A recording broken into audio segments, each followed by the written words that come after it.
So to change things up on this project, I'm going to have you make your paper into a different shape. I have some stencils you can use.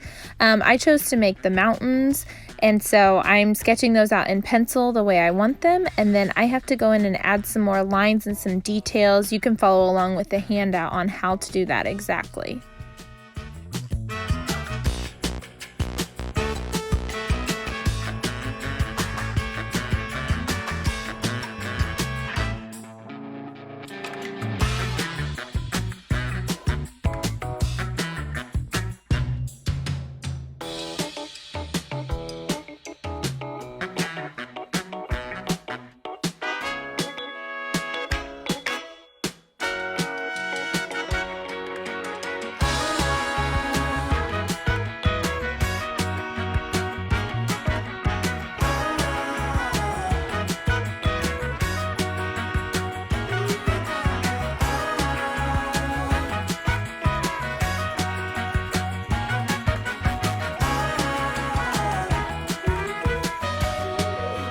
Now that I've traced my mountains in Sharpie and added some shading, I'm going to make some lines to make the trunks of my trees, and then I will go in and start making some branches. And so a really easy way to do that is like at the top of that trunk, I make kind of like a capital A, and then going down, I make similar to the letter V. It's not exactly a V, it's a little wider than that, but that should help give you a really easy way to do your trees, and they don't need to look perfect either.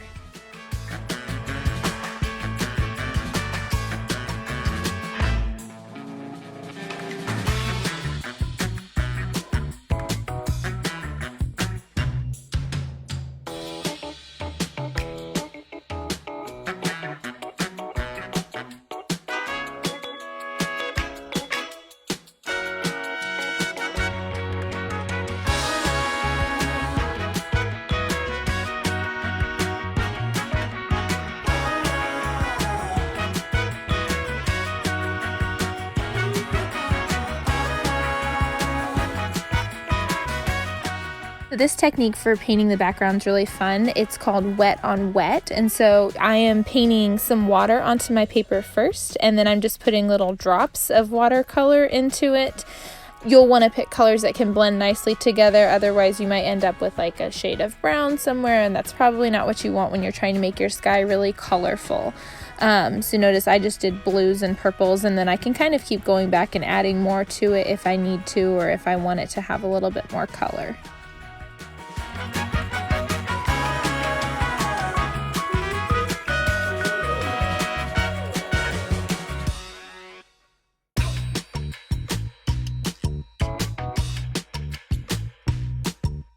Switching gears here, I am doing a different subject that you could make for your artwork, and so I've chosen the cow skull, similar to what Georgia O'Keeffe would do. So I'm sketching that out in pencil, and then I will trace it in Sharpie and again add some shading with my Sharpie.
So Again, doing that wet on wet technique where you paint a section with water and then put some drops of color on it. You can kind of work in small sections if that's easier.